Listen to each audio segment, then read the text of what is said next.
Hello అండి, అందరికీ నమస్తే. Welcome back to this is Lavanya YouTube channel. మీరు ఇంతవరకు నా ఛానల్లో కొన్ని రొమాంటిక్ నావెల్స్ అలాగే ఫ్యామిలీ కంటెంట్ ఉన్న నావెల్స్ విన్నారు. ఇప్పుడు కొత్తగా ఒక క్రైమ్ కథా చిత్రాన్ని వినబోతున్నారు. మీ సపోర్ట్ నాకు ఎప్పటిలాగే ఉంటుంది అని మనస్ఫూర్తిగా ఆశిస్తున్నాను. ఉదయాన్నే 6 గంటలకి ఒక చైర్లో కూర్చుని కాఫీ తాగుతూ యథాలాపంగా న్యూస్ పేపర్ మెయిన్ హెడ్డింగ్ చూసిన క్రిమినల్ లాయర్ కిరీటి ఒక్కసారిగా ఉలిక్కిపడ్డాడు. సంచలన వార్త: సుప్రసిద్ధ సినీతార జిగీషా అనుమానాస్పద హఠాత్మరణం. ఈ మధ్యనే మిత్రుల కంపెనీ కోసం అలవాటైన డోస్ కంటే రాత్రి పార్టీలో మందు ఎక్కువగా తాగటంతో హ్యాంగ్ ఓవర్గా ఉంది కిరీటికి. ఇంజనీర్గా వచ్చిన పార్టీలో ఆయన బలవంతం మీద తను లిమిట్ దాటేసి తీసుకున్నాడు. నిర్దోషి అయిన జైలు శిక్ష పడటం ఖాయమని డిప్రెషన్లోకి వెళ్ళిపోయిన ఆయన కొడుకుని థర్డ్ ఇన్వెస్టిగేషన్తో తిమ్మిని బెమ్మిని చేయగల వాదనతోనూ నిర్దోషిని నిరూపించి కేసు నుంచి విముక్తిని చేసి ఒడ్డును పడేశాడన్న కృతజ్ఞతతో కూడిన ఆనందంతో ఆయన పెద్ద పారితోషికం ఇవ్వడంతో పాటు పార్టీకి అటెండ్ కావాలని బలవంతం పెట్టాడు. సో అలా ఆ పార్టీలో కిరీటి రాత్రి ఎక్కువగా తాగేసి మార్నింగ్ హ్యాంగ్ ఓవర్తో బాధపడుతున్నాడు. ఇక గట్టిగా ఒక గుక్క కాఫీని పీల్చి కప్పును పక్కన పెట్టి స్టడీగా కూర్చుని చూపుని ఆ సంచలన వార్త మీద కేంద్రీకరించాడు లాయర్. సుప్రసిద్ధ సినీతార, యువ హృదయాల కలలరాణి అయిన జిగీషా గత రాత్రి విష ప్రయోగంతో మరణించింది. ఆమె ప్రముఖ క్రికెట్ ఆటగాడు అనిల్ శర్మని 2 సంవత్సరాల క్రితం ప్రేమ వివాహం చేసుకున్నప్పటి నుంచి సినిమాల్లో నటించడం విరమించుకున్నదన్న విషయం అందరికీ తెలిసిందట. ఇది ఆత్మహత్య లేక హత్య అనే అనుమానాలు వెల్లవడుతున్నాయి. అనిల్ శర్మని పోలీసులు అదుపులోకి తీసుకున్నారు. ఇంకా పూర్తి వివరాలు తెలియాల్సి ఉంది.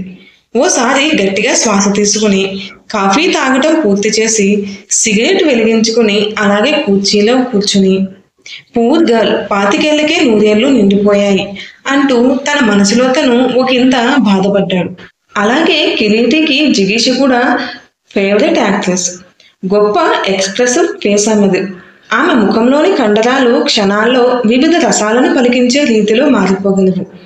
తన పెదాలు, సన్నని గొంతు చాలా అందంగా ఉంటుంది. ఇక మీగడ తరకలాంటి చెక్కిళ్ళు, చిరుమత్తుగా వాలే సోలకన్నులు, గమ్మత్తు కంఠస్వరం, అందమైన శిల్పాకృతిని కలిగిన శరీరం, హొయలు, నడక మాస్నే కాదు క్లాస్ని కూడా ఆకర్షించే నటన.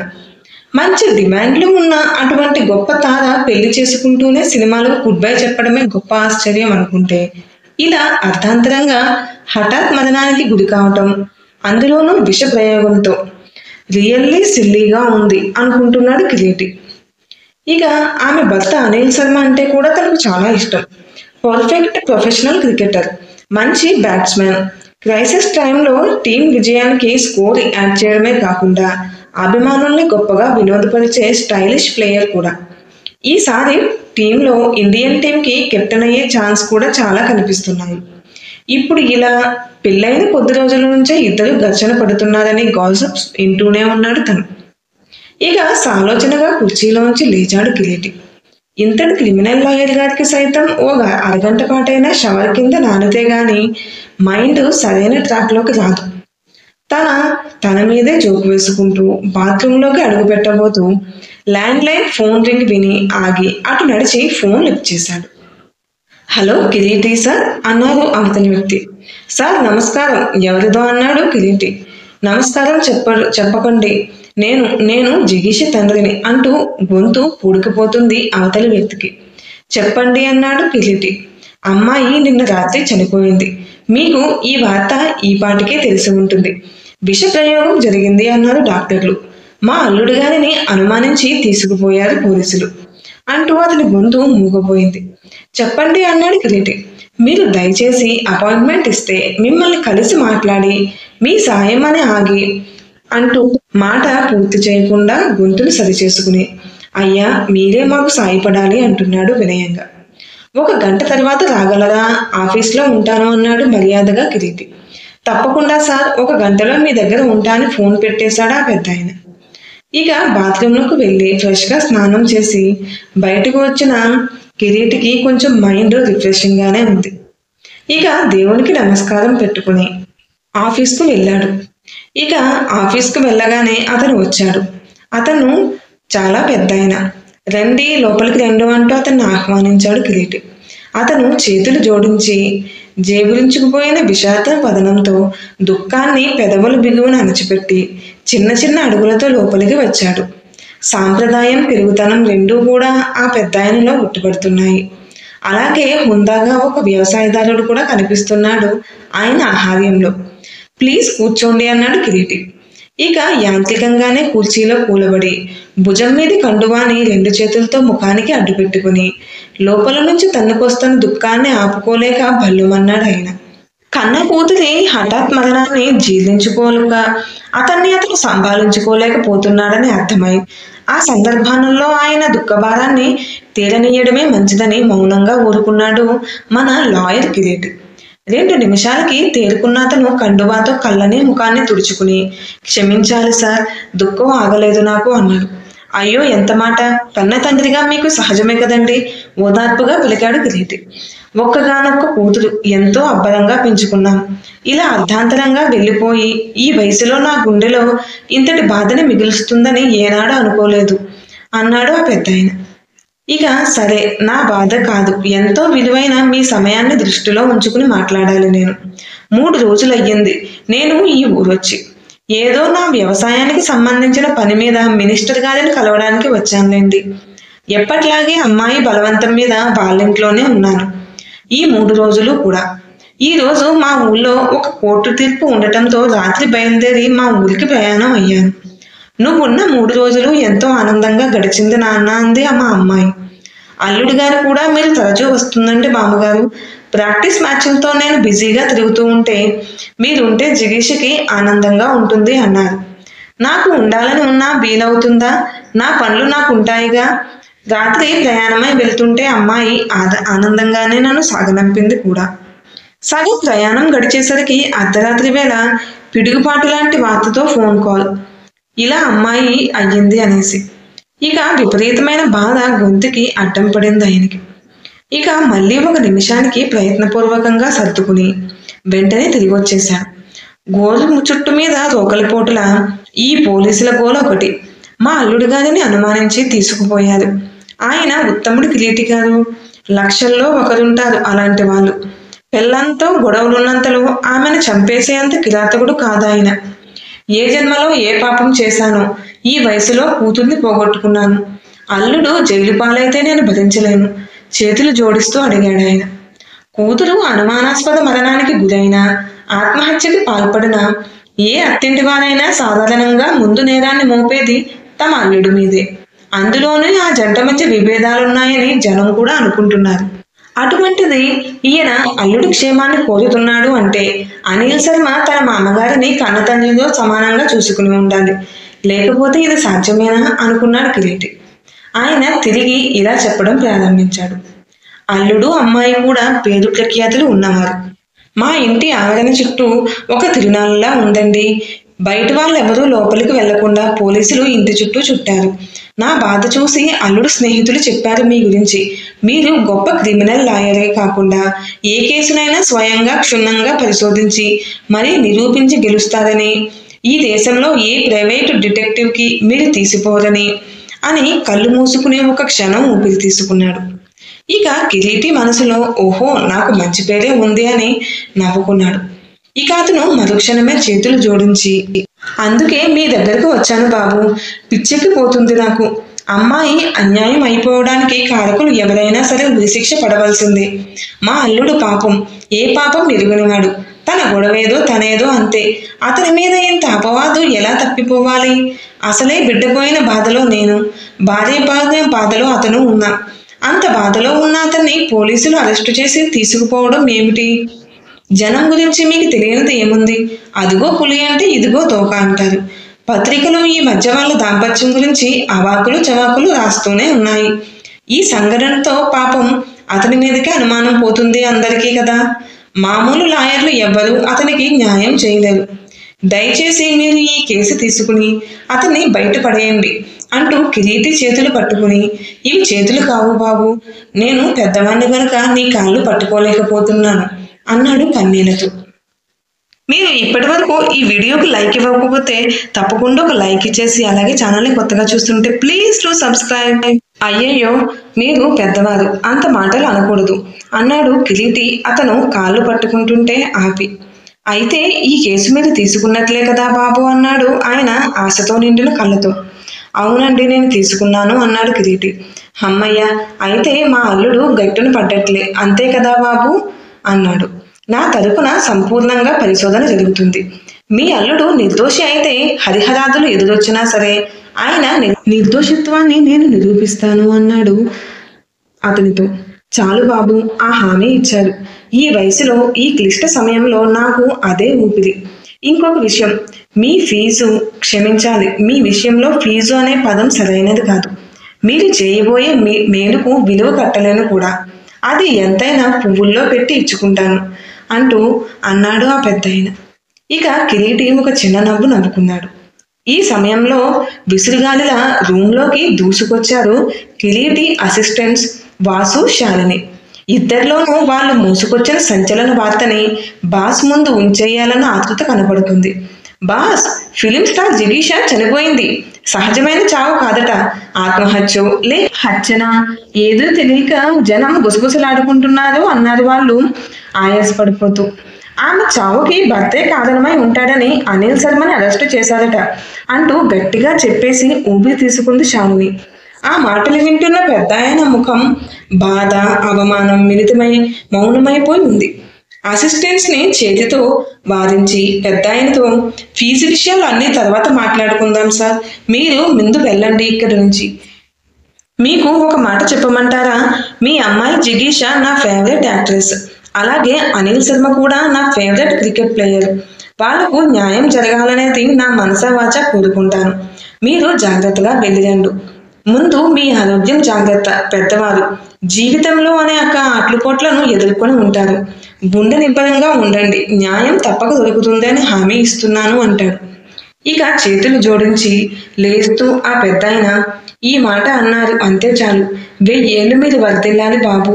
ఇంకో విషయం బాబు, గుండె రాయి చేసుకుని చెబుతున్నా, మా అమ్మాయిది ఆత్మహత్య అయితే అది దాని కర్మ. హత్యే గనుక అయితే ఆ నేరస్తుడు కఠినంగా శిక్షించబడాలి. దురదృష్టం కొద్దీ నేరస్తుడు దొరక్కపోయినా భరించగలను, కానీ అమాయకుడైన నా అల్లుడు అన్యాయంగా శిక్షించబడితే మాత్రం నేను తట్టుకోలేను బాబు అన్నారాయన బాధతో వణుకుతున్న గొంతుతో. కిరీటి ధైర్యం కలిగిస్తూ చిన్నగా నవ్వి, మా ప్రయత్నలోపం ఉండదండి, నిశ్చింతగా పోయిరండి అన్నాడు. ఆయన చిన్న చిన్న అడుగులతో దుఃఖభారంతో కొద్దిగా తూలుతూ వెళ్ళిపోయారు. ఇక అసిస్టెంట్స్ ఇద్దరు గుడ్లు మిటకరించి వింతగా చూశారు బాస్ వైపు. కిరీటి చిన్నగా నవ్వి, మీరు చెప్పిన కేసే ఇది, మీరు రాకముందే నేను టేకప్ చేసేసా అన్నట్లుగా కళ్ళతో మాట్లాడి, మనం ఈ కేసు టేకప్ చేస్తున్నామన్నాడు దృఢ స్వరంతో. ఎస్ బాస్ అన్నారు వారిద్దరూ కూడా ఉత్సాహంగా. మీకు ఇప్పటికే అర్థమై ఉంటుంది, ఈ పెద్దాయన జిగీష నాన్నగారు. కూతురు చనిపోయిన బాధలో ఉండి కూడా అరెస్ట్ అయిన అల్లుడికి మనకి ఎక్కడ ఈ నేరం చుట్టుకుంటుందో అని తెగ భయపడిపోతున్నాడు. అంటే అనిల్ శర్మ నేరస్తుడు కాదని అంటారా అన్నాడు వాసు. అందరూ కూడా ఖచ్చితంగా అతనే విషమిచ్చి చంపేసి సూసైడ్గా ప్రపంచానికి చాటాలని నాటకం ఆడాలని చూస్తున్నాడు అన్నాడు బాస్ శాలిని. అన్ని సత్యాలు ఇన్వెస్టిగేషన్లో కదా తేలేది. ముందు మీరిద్దరూ హాస్పిటల్కి వెళ్ళి అక్కడ సమాచారం గ్యాదర్ చేయండి. నేను జిగీష ఇంటికి పోలీస్ స్టేషన్కి వెళ్ళొస్తా. ఈ కేసుకి సంబంధించిన ప్రతి చిన్న విషయాన్ని చాలా క్లీన్గా అబ్జర్వ్ చేయండి. చాలా ఇంపార్టెంట్ కేసు ఇది. Maybe very complicated also. We should not leave any stone or turn to okay అంటూ లేచాడు కిరీటి. ఓకే బాస్ అని బయటకు దూసుకుపోయారు అసిస్టెంట్స్. జూబ్లీ హిల్స్లో జిగీష ఇంటి వీధంతా పుష్కరాల ఘాటంత రద్దీగా ఉంది. పోలీసులు ఆ ఇంటి వైపు విఐపీలను తప్ప సామాన్య జనాలని ఎవరినీ పోనివ్వటం లేదు. కార్ని దూరంగా పార్క్ చేసి ఆ ఇంటి వైపు నడిచాడు కిరీటి. పోలీసులు అడ్డుపోతే దూరం నుంచి గమనించిన క్రైమ్ బ్రాంచ్ ఇన్స్పెక్టర్ స్టాలిన్ వేగంగా అడుగులు వేస్తూ వచ్చి కిరీటితో చేతులు కలిపి తనతో పాటు ఆ ఇంటి వైపుకు దారి చూపించాడు. స్నేహితుడు స్టాలిన్ అందుకున్న చేతిని ఆప్యాయంగా నొక్కాడు కిరీటి. ఏమిటి criminal lawyer come private detective Arjuna పాల్గొన పార్థ కిరీటి ఎక్సెట్రా గారు అన్నాడు. కేసు టేకప్ చేస్తున్నారా అన్నాడు స్టాలిన్. ఏంటి ఈ క్రిమినల్ లాయర్కి ఇన్ని పేర్లు ఉన్నాయా అన్నాడు నవ్వుతూ కిరీటి. ఇంతకీ ఈ హత్య ఎవరు చేసుంటారంటావు కిరీటి అన్నాడు ఆ పోలీస్ ఆఫీసర్. ఇంకెవరులే, అందరూ ఆమె భర్త అనిల్ శర్మే హంతకుడు అంటున్నారు కాబట్టి అతడిని సేవ్ చేసేయడానికి మీ పోలీసులకు ఎంతగా దక్కిందో అన్నాడు కిరీటి. ఇక వీళ్ళు ఇలా మాట్లాడుకుంటుంటే ఫ్రెండ్గా చెప్తున్నా, పొరపాటును కూడా ఈ కేసు టేకప్ చేయకు. మా వాళ్ళు అప్పుడే చాలా మందిని ఇంటరాగేట్ చేసేసి అతను కల్ప్రిట్ అనే డిసిషన్కి వచ్చి అతని మీద కేసు కూడా ఫైల్ చేసేస్తున్నారు. టేకప్ చేస్తే అనవసరంగా బ్యాడ్ నేమ్ రావటం ఖాయం నీకు అన్నాడు స్టాలిన్. అలాగా అంటూ తేలిగ్గా నవ్వాడు కిరీటి. చెప్పడమే నా ధర్మం, వినకపోతే అది నీ కర్మం అంటూ స్టాలిన్ అన్నాడు. ఇక ఇంటి లోపలికి నడిచారు ఇద్దరు. జిగీష్ తండ్రి గబగబా ఆదుర్దాగా ఎదురొచ్చి వాళ్ళిద్దరిని లోపలికి తీసుకెళ్లారు. అక్కడ ఒక పక్కగా నేల మీద కూర్చున్న వాళ్ళని పిలిచి, ఈయన లాయర్ కిరీటి గారు, ఎప్పుడూ వీరు మిమ్మల్ని ఈ ప్రశ్నలు అడిగినా ఏమీ దాచకుండా మీకు తెలిసినవన్నీ చెప్పాలి, అర్థమైందా?